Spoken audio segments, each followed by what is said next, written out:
All right, let's get to some of the surprise contributors for this year's team. This will be an interesting one. I have to think about this one myself. But were you going to go on both sides of the ball here? You're just going to stay on defense? Yeah, I just got a few. Right. I hate because I think the way we came out of spring, at least defensively, we weren't able to see a kid like Nugent.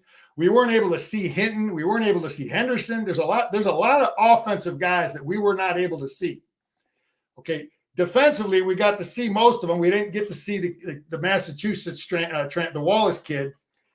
Okay, so a lot of these surprise guys, they're going to have to either beat someone out in early fall camp throughout the summer here, or they're going to get an opportunity through injury. And that's more than likely probably going to be what happens. But you hate to think that. But I think there's some guys. I think Cam Good, from an inside D-line standpoint, when I watched that kid in the spring, he's the fifth guy I had on my list rotating in there. So if we have any kind of issues with one of those guys, I think Good is a kid that's gonna step up and fill a void fine. Okay. I have Pollard and Jimmy Rolder as two guys that were young freshmen that are that they might have to fill a role, because inside linebacker, Denny, it's a lot of contact, a lot of collisions. You know, Junior was beat up at the end of the year. Barrett was beat up at the end. You got to find ways to help get those guys out of the game at times, protect them, and not get them beat up. But I see Pollard and Rolder at the inside position as guys that are going to play a hell of a lot of reps and do a good job as guys that you might not think. Any thoughts on those guys?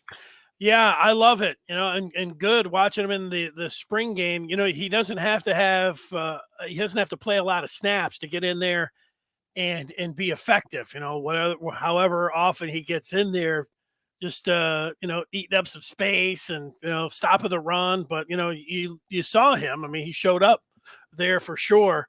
Yeah, I don't like the linebackers. There's an awful lot of linebackers. We've just going through them. So I know Rolder played a little bit last year, and Pollard. I don't know how those guys, like you said, if some guys get banged up, you can see them coming in and filling a role. And yeah. And I talked about Bennett too as the fifth edge guy. If one of those guys go down or have a problem, he's a guy that is going to be a fill-in fine there. I have Mullings on my list as a running back. I'm just thinking back to that practice I went to, and I watched this kid run the football. He's a beast, and he ain't messing around with defense anymore. That kid is a physical, good-looking football player. Obviously we got Corum and we got Edwards, but he's going to be in there on short yardage. He's going to play a lot of football. One of those guys get banged up. I got a lot of confidence with Mullings in the game. I was impressed with his physicality.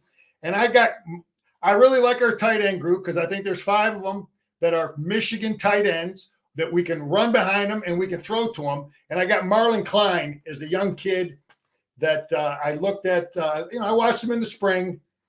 I got confidence in all 5 of them. But the ones that really come out and block are going to get more playing time of those 5 guys, because we already know the Indiana kid can block. Barnett, is that his name? Barner. We already know he can block. That was by far the best blocker that I saw.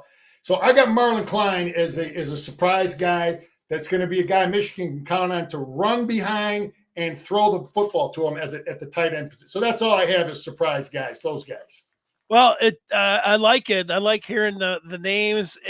Mine's a super dark horse, but I think you mentioned Micah Pollard. I'm going to go with, it's not his brother, Miles Pollard. Every time I've watched him, albeit it's just been 2 spring games, I've liked what I've seen from him. He stood out to me. So I just think, it's a super dark horse, but I wouldn't be surprised to see my guy, Miles Pollard, out there.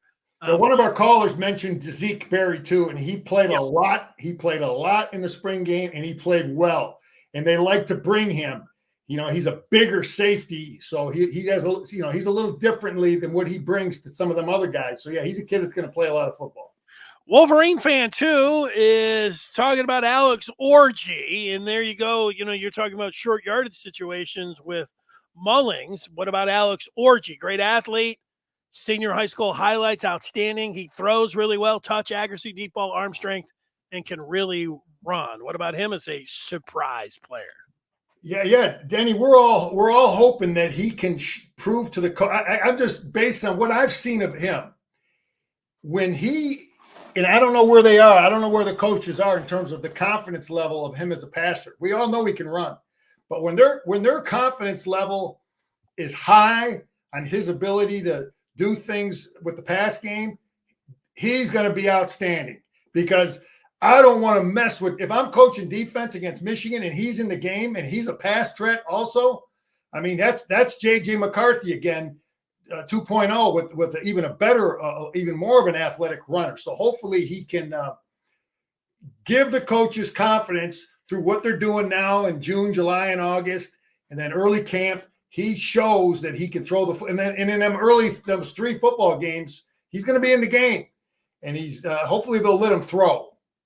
You can't just put the kid in there and run the dang ball. No, that would be something that everyone would be expecting.